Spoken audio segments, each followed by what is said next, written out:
All right.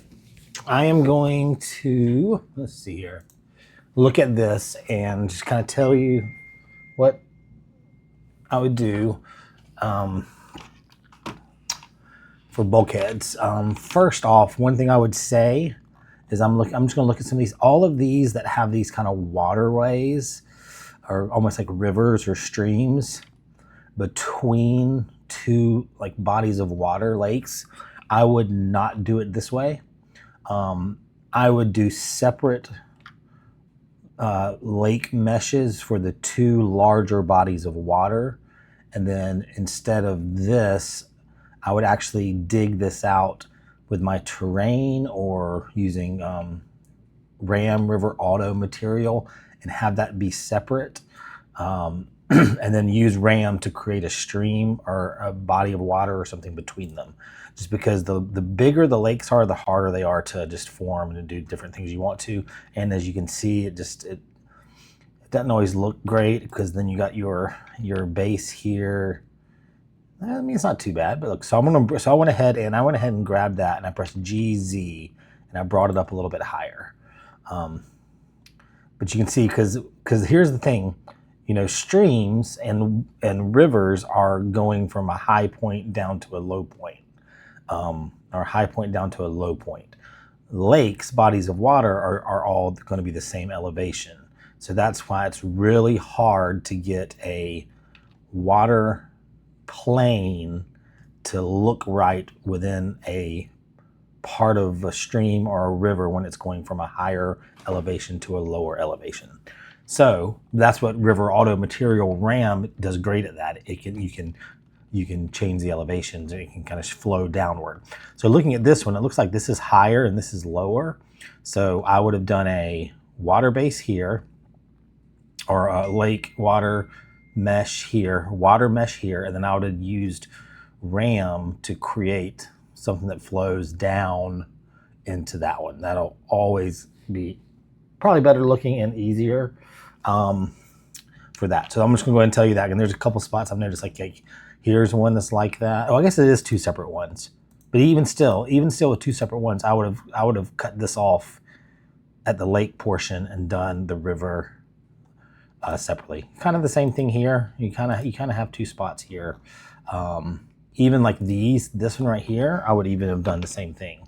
I would have probably, maybe not on this one, but I would have cut it off here or right here where the bridge is. So you have two separate water bodies. That also gives you an extra reflection probe. So the reflections are going to be easier to manage. Like here, definitely. Oh, you did that here. That's perfect. That's good. You did that here. Yeah, that's exactly what I would have done. Again, here's one that maybe I would have done Ram, but maybe not. It's kind of big. Let's see here. You got that right. See how you put that one right where the bridge was? That's a good place to do that. Very good. I'm gonna let's just do an easy one. Or no, let's do this one right here. All right. So this is how I would go about making a couple of updates and then adding a bulkhead. So one of the things that happens with bulkheads, let me go ahead and make a bulkhead, show you what I would not like about it. This is, or what I would change. Okay, so this is how I make bulkheads, just to make it easy. You can grab or select. I usually select the rough around it, but notice here with this one, you got to cut because I guess this is the the outer, so you didn't actually draw this or spline this in ink shape, so you got to cut here. So that's not going to work here. So with this one, you probably will need to grab or select maybe the water base. Either works fine. The bulkhead's usually big enough that it covers up either way. So I'll do that. And so OPCD tools, object placement bulkheads. So all you really have to do is press add bulkhead to selected, and it does that. And it's done. Now with this one, the water's low here. So if I press or select it, G and then Z and bring it up a little bit, you can kind of see that better what it's going to look like with a bulkhead. That one doesn't look bad, but what you notice is in these spots here, see how it's really wonky. Ideally with a bulkhead, these are going to be straight up and down. The reason is because this bulkhead is actually being created by reading a curve, and I'm going to select the curve, press tab to go into edit, and there you go. You can see there's the curve that it's reading, and so it's placing this bulkhead along that curve, and that curve is completely based on the edge of your mesh. So what I like to do is try and straighten my edge up before I do a bulkhead if possible. So I'm going to go ahead and hide those. So in this case, I'm going to want to straighten up if I'm using the lake base.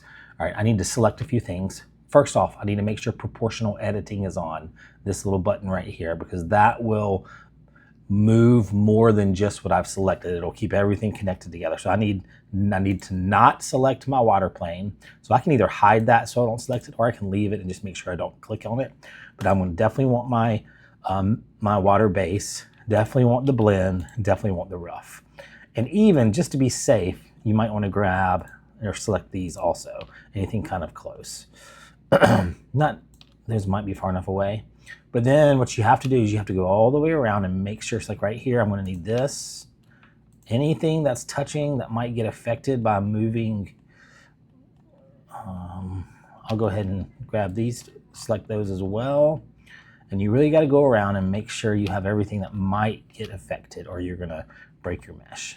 Okay. Now I'm going to go ahead and get these. See, that time I got the water plane. Don't want the water plane, so I'm going to those, select these, and whenever I export these out, I'm going to want to export all of this. I'm just going to, this is being safe, getting everything. This is probably more than needed. Okay, now I think I have everything. Okay, now I'm going to hit the tab button. It's going to go into edit so you can edit it. If you're not on these little dots, the vertices, you have to press 1 to go to those. And then wherever I'm putting my bulkhead and whatever I want to be smoothed, kind of evened out, that's what I'm going to choose here. Okay, again, make sure proportional editing is on. There it's on. So I'm going to do between the blend here and the water base. So if I click on a spot along this edge and hold down the Alt button, it'll select all the way around. Now, I'm going to press the S button, which is to smooth, and which will kind of smooth all the vertices along in the same space. And then I'm going to press S, and then I'm going to press Z. Let me come out a little more. Oop. Yeah, I'm going to press S, then I'm going to press Z, because Z will tell it only to smooth, up and down on the Z axis. And now you'll see kind of a line there, and I need to move my cursor now towards the line, and that's going to start to, is it working? Hold on, I don't know if it's working. Let me see here. I like to, so if I hit G, I'm just moving it around G just to grab it, just to see what all it's affecting and everything. You can do that. And I'm moving, proportional editing is going to do more or less. Okay, there we go. Now, S, Z. Now, if I press 0 here, it's actually going to do one, like completely level out. You see that? It is completely leveled out that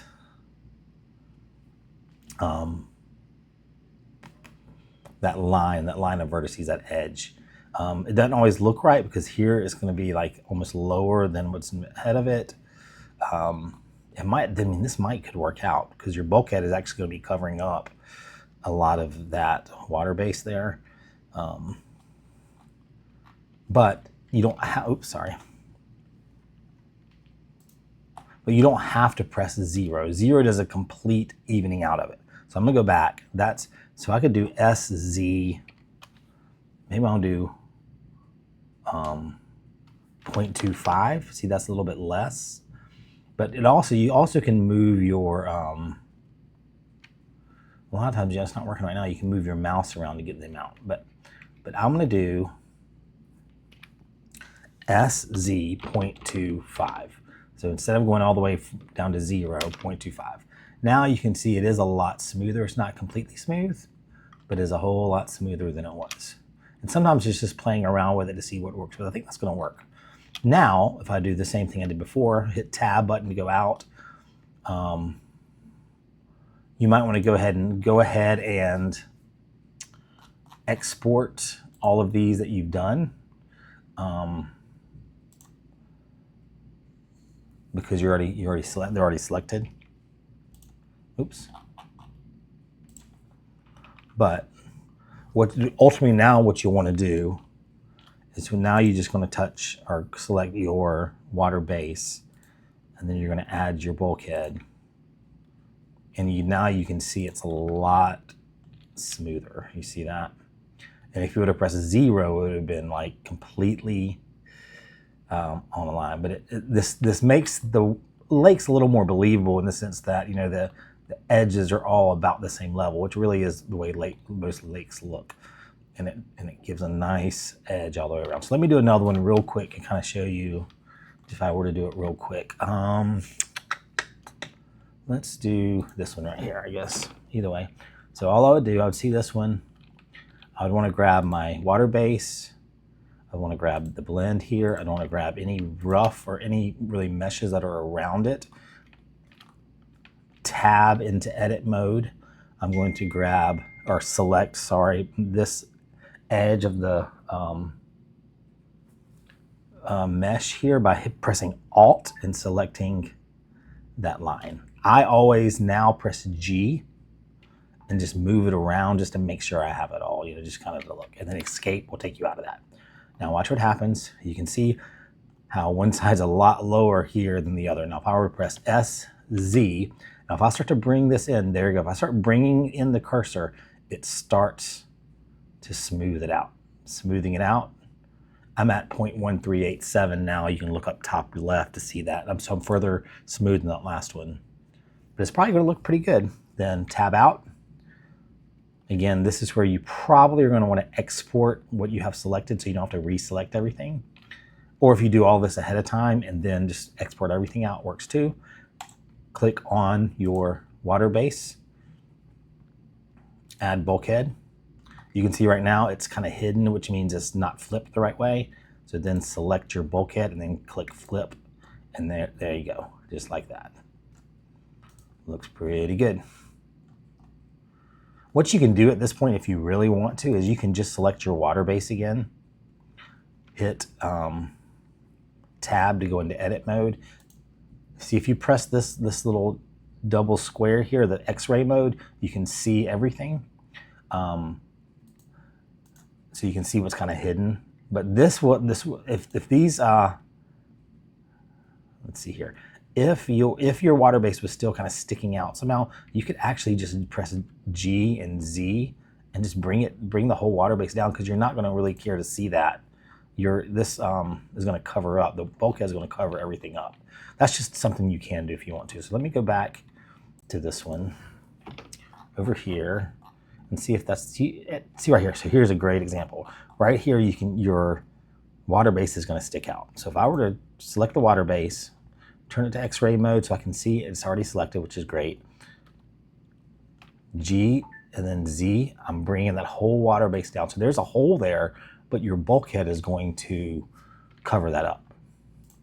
And now look, it's perfectly around. You don't see the water base at all. You just see the bulkhead, and where the hole is between the water base and that blend that's up there, this bulkhead is covering the whole thing. So that's how you do it. Let me know if you have any questions.